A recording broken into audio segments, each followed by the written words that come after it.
Mateus capítulo 7, vamos ler do 24 ao 27. Quero que você fique em pé em reverência à palavra de Deus. Um texto bem conhecido de todos nós. Mateus capítulo 7. Quantos acharam? Digam amém. Capítulo 7, 24 a 27. Irmão, presta atenção na leitura. E se você tem o hábito de sublinhar a sua Bíblia com alguma coisa que te provoca impacto, esse verso 24 já começa com a palavra todo. Quem tem essa versão sabe o que eu estou dizendo. Eu tenho ela grifado, né? Porque a palavra aqui é bem enfática. Vamos lá, todos acharam? Amém. Todo aquele, pois, que escuta estas minhas palavras e as pratica, assemelha ao homem prudente que edificou a sua casa sobre a rocha.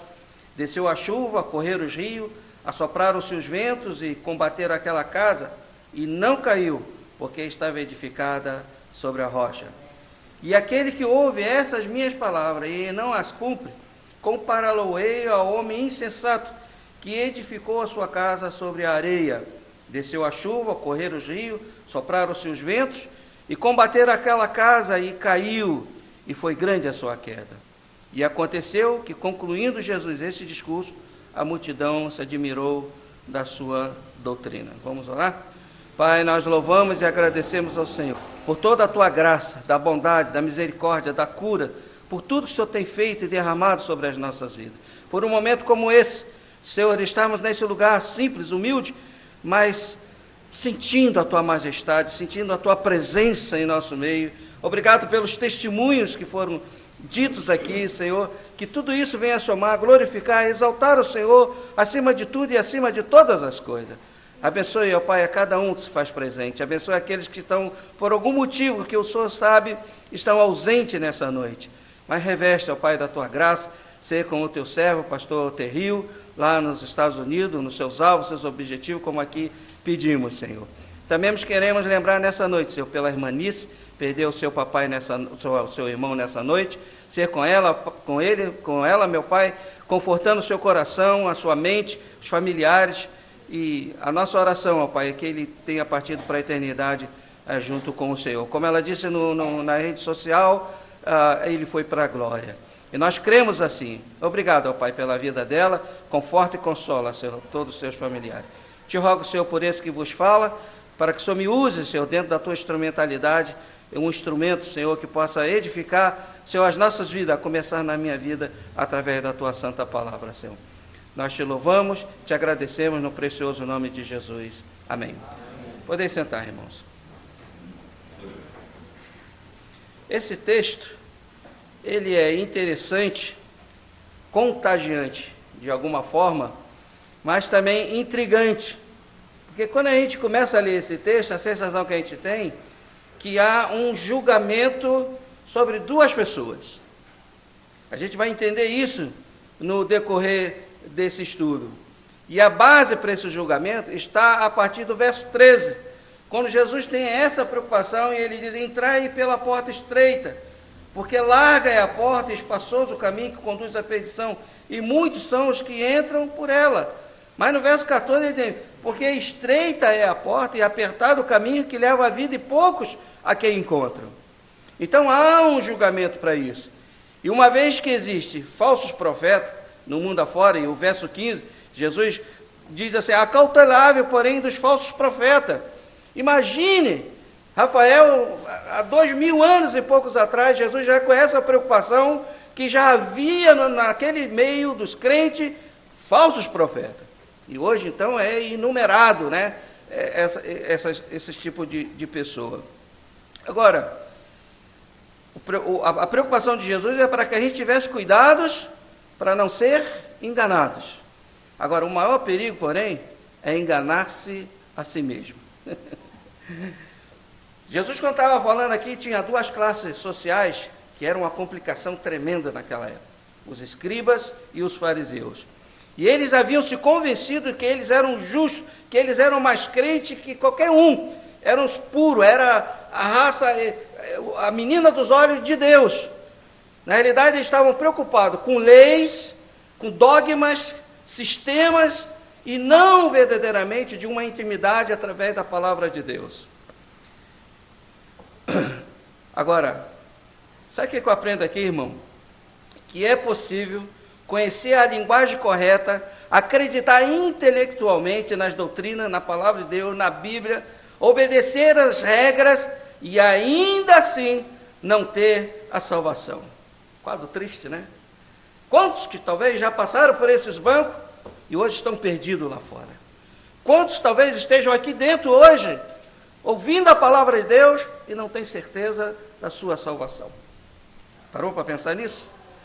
E Jesus faz duas ilustrações para nos ajudar a julgar a nós mesmos. Por isso que eu citei o verso 13 e o verso 14. Ele mostra dois caminhos, ou seja, ele mostra o céu e também mostra o inferno. Se você estudar toda a história, agora tem uma turminha aí estudando o Instituto, né?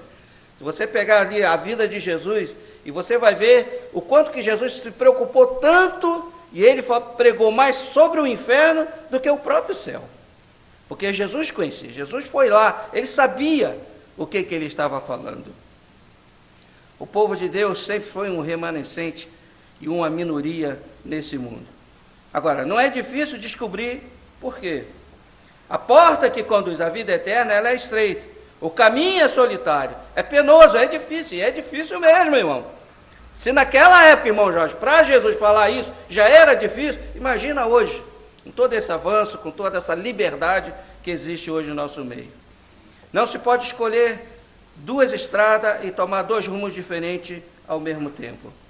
Você pode errar, irmão, na sua escolha. Errar, às vezes, até no casamento, errar na sua profissão. Você pode errar em várias coisas da sua vida. Mas você não pode errar sobre a eternidade. Amém, irmãos? Amém.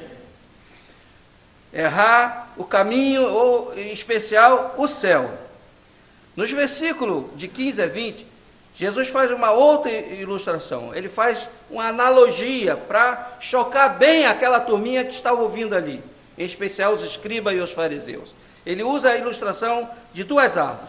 Primeiro ele fala sobre a ilustração de dois caminhos. Agora ele usa duas árvores. E nessa ilustração, Jesus mostra que a verdadeira fé em Cristo transforma a vida e produz fruto para a glória de Deus. E o verso 20 enfatiza isso, e esse verso 20 é onde a minha esposa se converteu. Portanto, pelos seus frutos os conhecereis. Esse é o versículo-chave da conversão dessa amada mulher. Tudo na natureza se reproduz, segundo a sua espécie. E o mesmo princípio também vale para o reino espiritual. Agora veja, irmão, nunca tivemos tanta preocupação com a qualidade de vida, não é verdade? Nunca tivemos um nível tão baixo nessa qualidade de vida. Se olharmos as nações, a gente vê os conflitos que estão se proliferando. Quando olhamos para o nosso país, a violência que aumenta, né, onde se mata por causa de R$20, se mata por causa de um tênis, se mata por causa de um celular, se tira a vida assim como se estivesse descascando uma banana.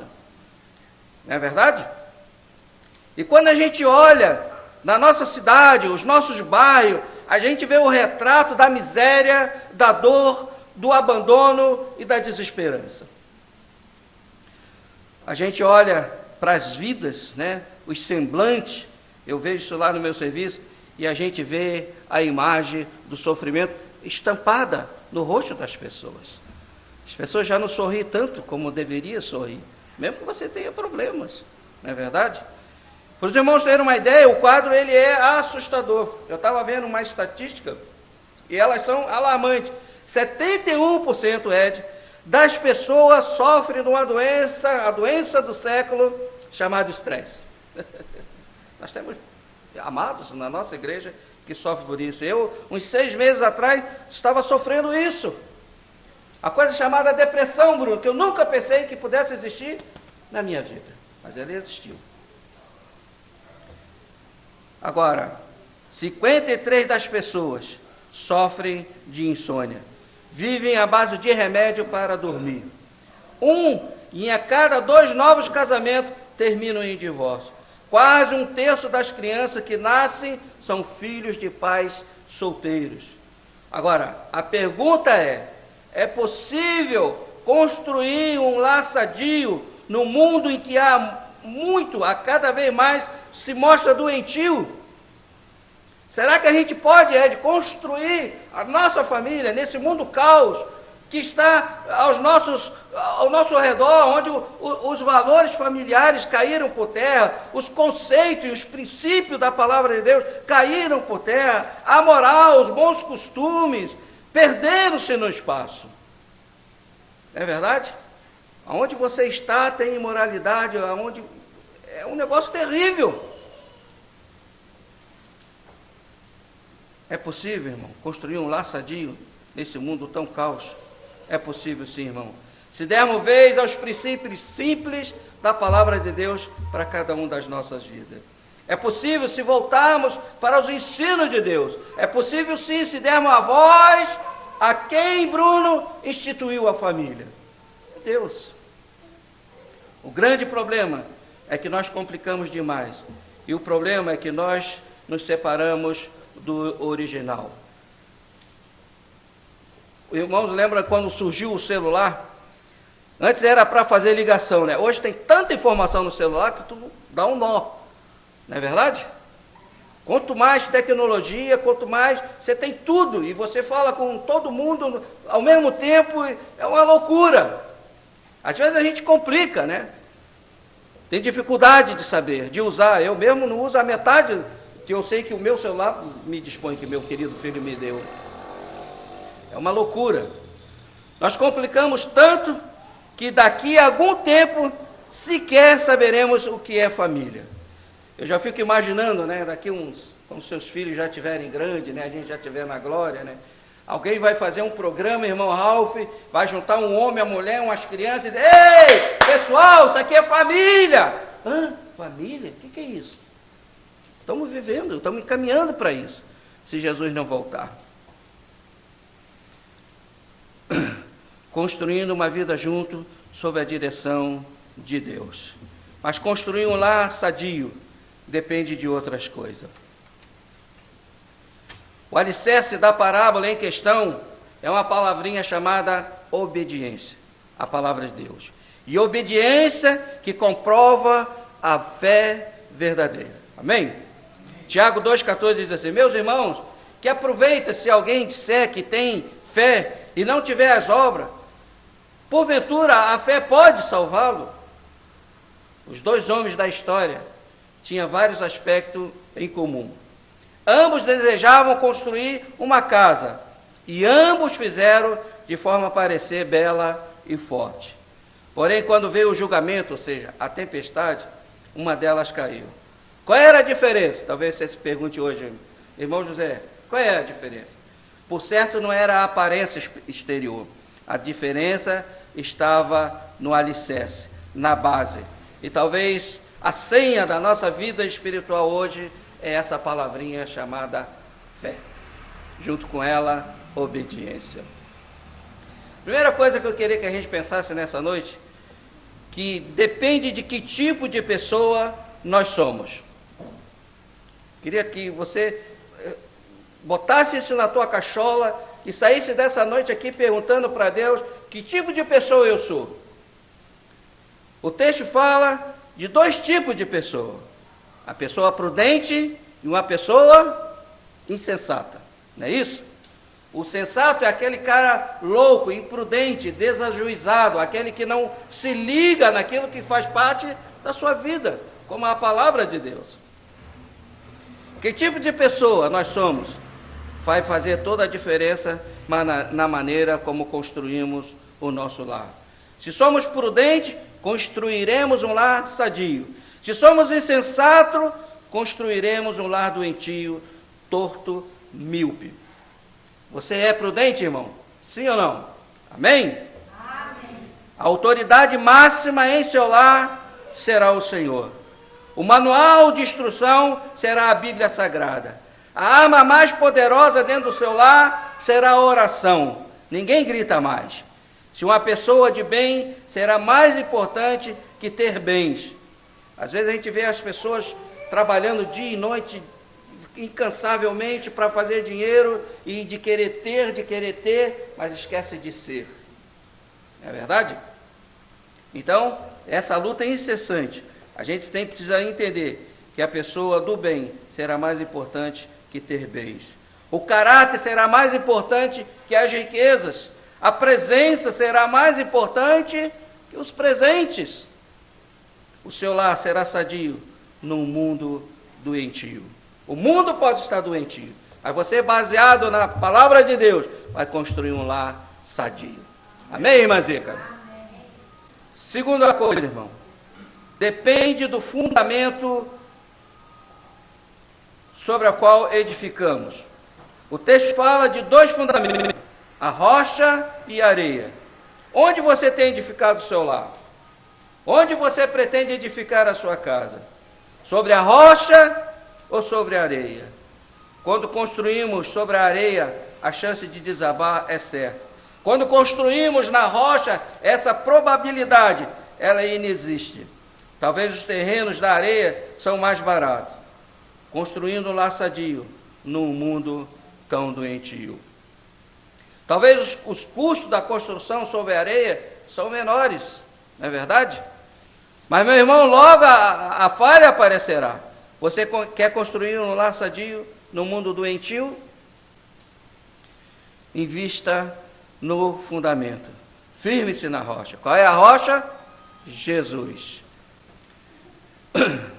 Use um material que o mundo não usa, que somente Deus pode fornecer.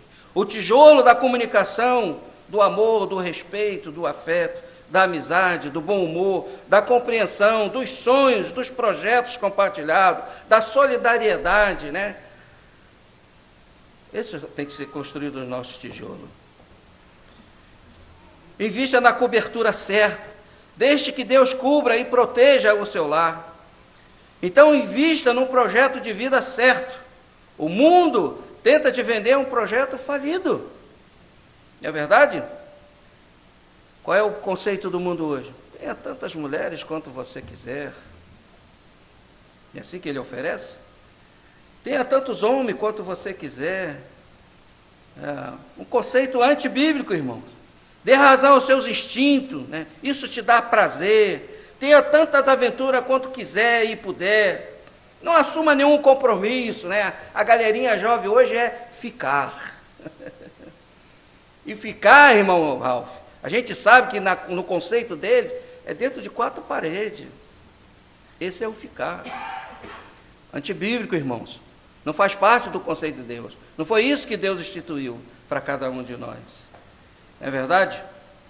Diga não isso e assuma um projeto de Deus para a sua família.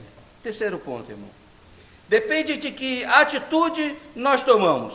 O texto fala de 2 atitudes: ouvir e praticar. Ouvir e não praticar. Estão prestando atenção? Há as pessoas que ouvem a palavra de Deus e as praticam.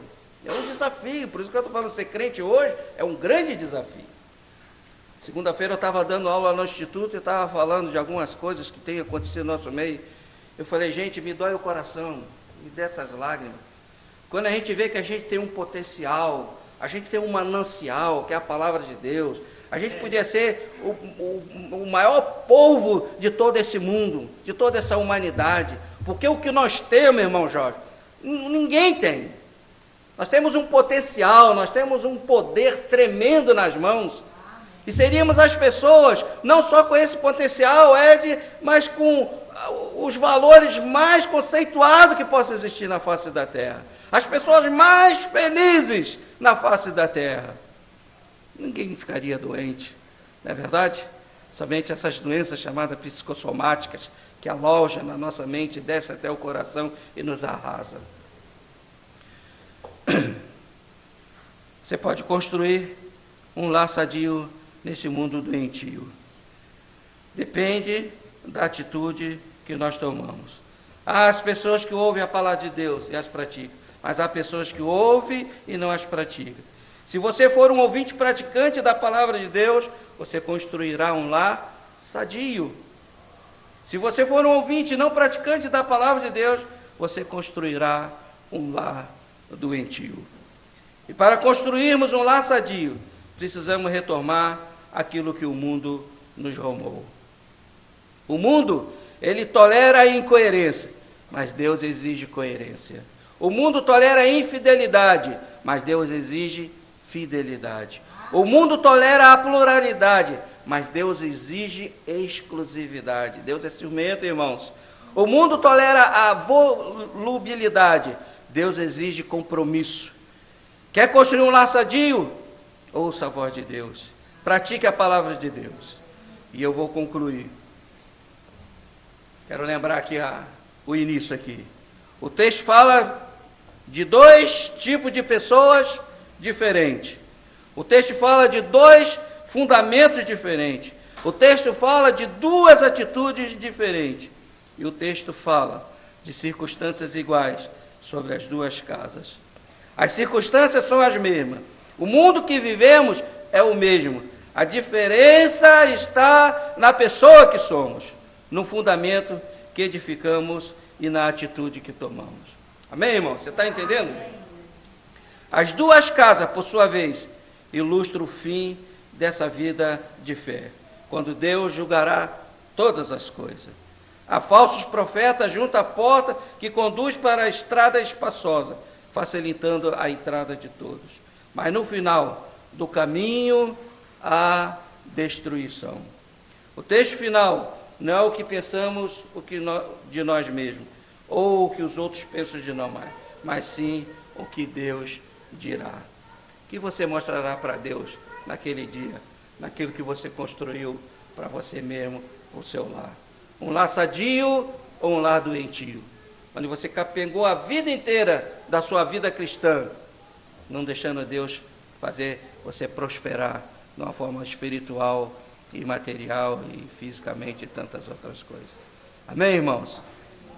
Meu desejo é minha oração, que eu e você, somente os homens, possa construir o seu lar de uma forma sadia, nesse mundo tão corrupto e assim por diante.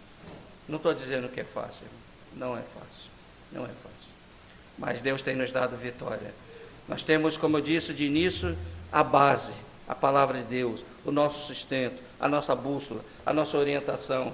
Nós temos tudo para ser felizes, não é verdade?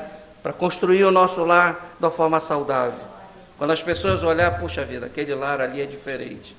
Lá não tem gritaria, lá ninguém ouve prato voando, não é verdade? E assim por diante. Que Deus nos abençoe grandemente. Vamos orar?